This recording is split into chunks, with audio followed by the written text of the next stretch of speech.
Hello mga rabbit, welcome back again to my YouTube channel. At ang vlog natin for today is kung alin nga bang mas maganda kung naka-cage or naka-colony type ang ating mga alagang kuneho.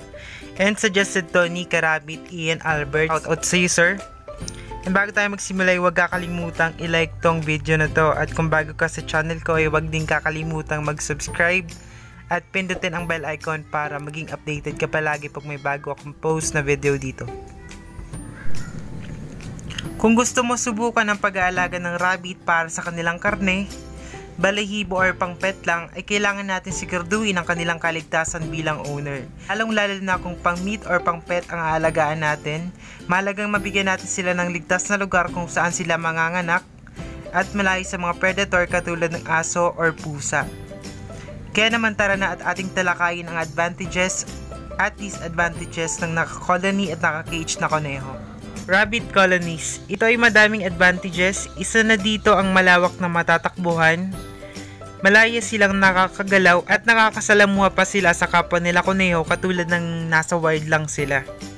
Ang mga alaga nating kuneho ay kailangan ng space 3 hanggang 4 na beses ang laki sa kanilang katawan. At madali mo itong ma-achieve pag nag-colony type ka. Pangalawa, mababawasan ang trabaho mo lalong-lalo na sa paglilinis, hindi katulad ng nasa cage sila, although kailangan pa rin natin linisin ang kanilang living area. Disadvantages ng naka-colonies. Since sa mga alaga nating kuneho ay mga territorial, sa colonies hindi may iiwasang merong mag-away na minsan nauuwi sa patayan or pagkapilay ng ating mga kuneho. At sa colony, hindi rin natin may iiwasan ang double pregnancy sa ating mga doe na pwede makasama sa kanilang katawan. Pangalawa, sa colony, hindi rin natin mamamonitor kung sino ang kuneho na nakasa ng ating back at kung sino ang buntis at yung malapit ng mga anak. At hindi rin natin mamamonitor na maayos ang kanilang mga anak. Pangatlo, sa colonies, hindi natin may iwasan ng inbreeding or ang pagmimate ng dalawang rabbit na magkamag-anak, which is hindi maganda kasi maaaring merong lumabas na abnormality sa magiging anak nila. Isa na dito ang paghaba ng ngipin, pagliit or pagkabansot ng kanilang mga anak, which is hindi maganda lalong-lalo na kung pang meat type ang ating inaalagaan. Pang-apat, sa colonies maaari din silang langgamin, lalong-lalo na yung mga bagong panganak na rabbit, at maaari din silang atakihin ng daga at iba pang mga predator. Rabbit cages. Katulad ng sa colonies, ang mga kunehong nasa kanilang kulungan ay madaming advantages. Pero siguraduhin na hindi ito sobrang liit para sa kanila. And yung laki ng kulungan ay dapat at least 2 feet yung width, 2 feet naman yung length, at 1 feet naman yung height. Isa sa mga advantages ng naka-cage sila ay makakain sila ng sapat ng pagkain na hindi inaagawan ng iba pang kuneho.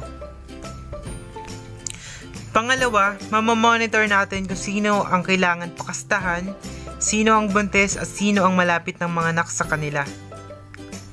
Pangatlo, maiiwasan natin ang maagang pagbubuntis sa mga kunehong wala pa sa tamang edad, 4 na buwan na kung minsan ay nauuwi sa pag-aabandona at pagkain sa kanilang anak. Pang-apat, may iiwasan natin ang inbreeding or ang pagmimate ng dalawang magkamag-anak na kuneho na magre-resulta sa mas magandang rabbit production natin. Panglima, may iiwasan natin silang mag-away-away or magpatayan at may iiwasan din natin ang double pregnancy ng ating mga doe or inahing rabbit, which is hindi maganda para sa kanila. Pang-ani, mas magiging maganda ang record keeping natin unlike sa naka-colony sila na hindi natin alam kung sino ang back na kumasta sa ating doe.